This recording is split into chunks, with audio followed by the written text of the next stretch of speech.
Hey everyone, Dr. Josh Binstock here, chiropractor at Athos. Since we've reopened, I've seen many cases of low back pain increase, probably because people haven't been as active over COVID, and as well they're working from home, so they're sitting a lot more, and that's causing a lot more back pain.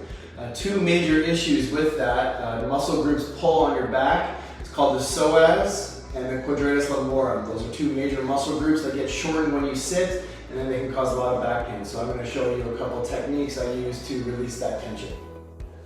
So in addition to symptoms like pain after prolonged sitting when you're trying to stand, or pain with extension when you're standing, a lot of times when the psoas is tight and pulling in the low back, when I lift this leg, the pelvis will rise a bit, as you can kind of see, because it's pulling in the low back and the patient is guarding subconsciously to avoid that tension being pulled. So that's called Eli's. So you'll see the pelvis rise and that will cause pain. So a lot of times when you have tight hip flexors pulling on the back causing that low back pain, the patient will feel a pinch or some kind of compression in the front of the hip when I passively bring it up.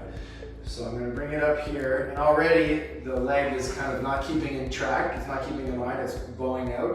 Do you feel that? And right here, do you feel, you feel some pinching there.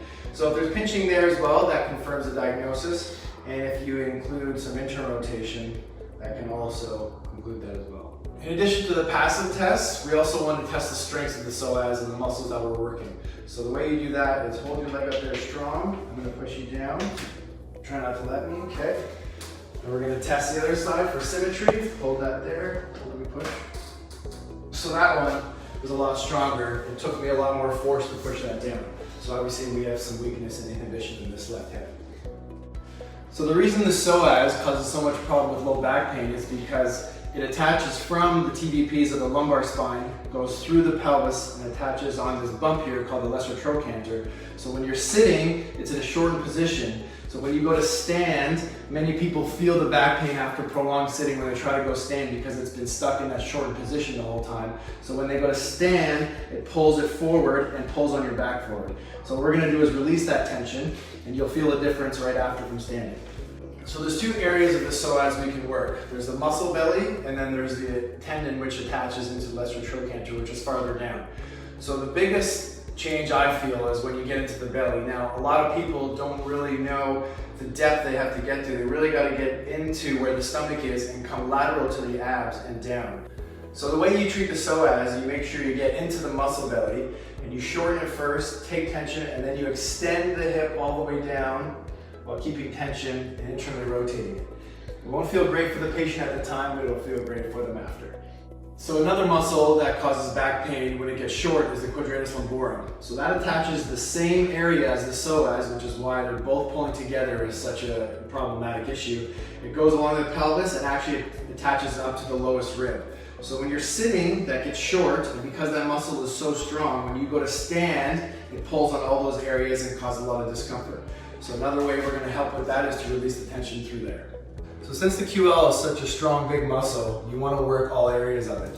So when you're working it, you want to shorten it, lift the leg, and then let the leg off the table while my thumb is deep in there. Again, you want to come just laterally to the back muscle to make sure. And the patient will know when you're on it because it's quite the distinctive feeling.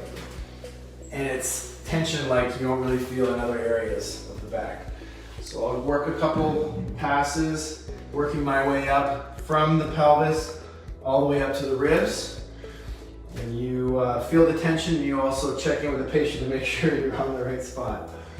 Because those of you who had this know exactly what this feels like. But it'll provide a lot of relief after.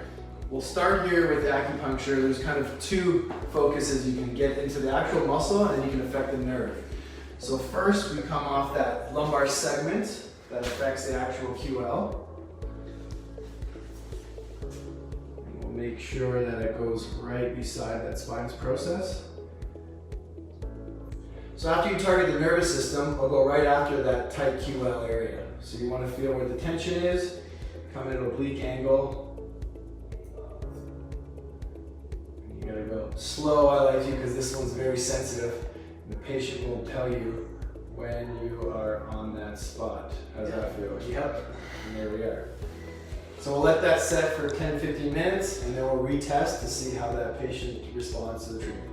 So a lot of times with this condition, those tight muscles, especially psoas, can cause an anterior pelvic tilt. So in that regard, you're face forward and then you're all compressed back here. So what we want to do is teach a neutral spine with the core.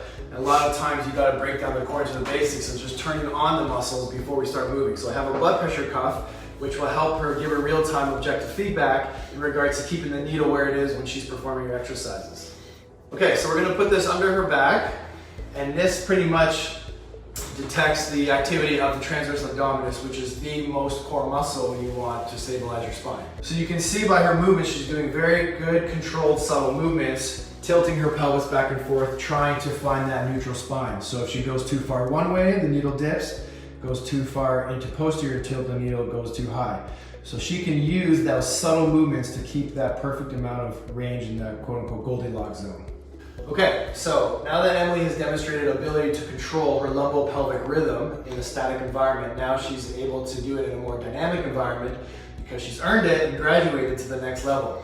So the next level would be doing that same kind of activation when you're doing exercise, because in life we're going to be moving a lot, and it's very important to keep your static stabilizers on and your core stabilizers on, and don't let your QL or your psoas take over for stabilization. So an early progression we like to do is the dead bug. It's a pretty basic exercise, I'm sure everybody's heard of it, but if you focus on the fundamentals and the details, it can make it very difficult. So I have here tension throughout, because that avoids the ribs flaring up. A lot of people, when they go into the dead bug position, the ribs usually flare out. So this is a way to keep some tension, to make sure that the ribs stay down. Other thing is, the small of the back, you want to make sure that it doesn't extend when you're bringing your leg down. So if you do short lever, go ahead and touch down. You want to make sure that your back stays neutral and doesn't anterior pelvic tilt. And she's going slow, working on her TBA that we worked on earlier.